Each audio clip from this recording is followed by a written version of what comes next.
नमस्ते प्रणाम। हम किरण शर्मा मंजू शर्मा अपना चैनल पर स्वागत करै छी। नमस्ते प्रणाम सब दीदी भाईजी के प्रणाम, सब दाई माई के प्रणाम, जते भाईजी दीदी सुनबी सब गोठन के प्रणाम करै छी। और हम दोनों देवरानी जेठानी बहुत प्यारा से झूमर गीत गावे जा रहा है। अहाँ सब जरूर सुनब, कमेंट करके जरूर होता और खास करके जते यूट्यूब फैमिली दीदी सब छी कनी जरूर गीत के सुनबे कि बहुत मजेदार गीत है। और देखियो ननद के की कहे छथिन और दियादिन के की कहे छथिन सब जरूर अहाँ सब सुनब और कमेंट करके। खास करके तो देखबे कर छिए जेठ दियादिनी तो सबके अलग करावे पर रहबे करे छथिन। अहाँ सब जरूर इनका पर कमेंट करके कनी बताए, कमेंट करबे तो जरूर हमरा सबके विश्वास बात से जरूर सुनबे, जरूर कमेंट करब। अहाँ सब जरूर हमरा सबके प्यार दै छी, आशा करब। प्यारा सा झूमर गीत छै, अहाँ सब जरूर सुनबे, जरूर कमेंट करबे।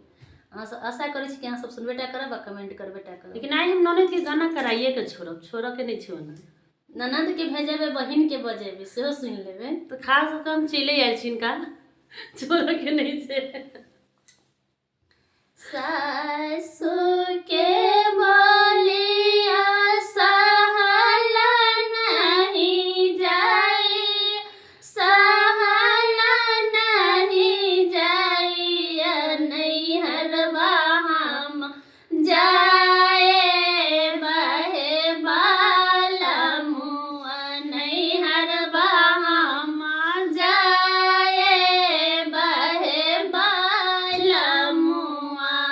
सासु के बोलिया सहल नहीं जाइया, सहल नहीं जाइया, नैहरवा हम जाए बहे बालमुआ, नैहरवा हम जाए बहे बालमुआ, नैहरवा हम जाए।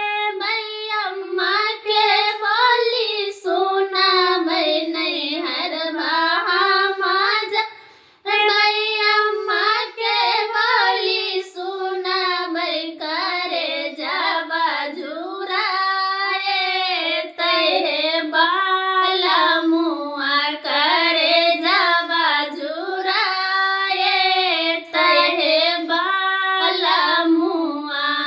गोतनी के ओल्हना सहल नहीं जाइया, गोतनी के उलहन सहल नहीं जाइया, अलग हम कराए बहे बालमुआ, अलग हम कराए बहे बालमुआ, अलग हमारा बालमुआ संगे घूमबै, अलग हमारा बालमुआ संगे घूमबै, नाये नामा जुराए तहे बालमुआ, नाये नामा जुराए तहे बालमुआ, नाये नामा जुराए तहे बालमुआ।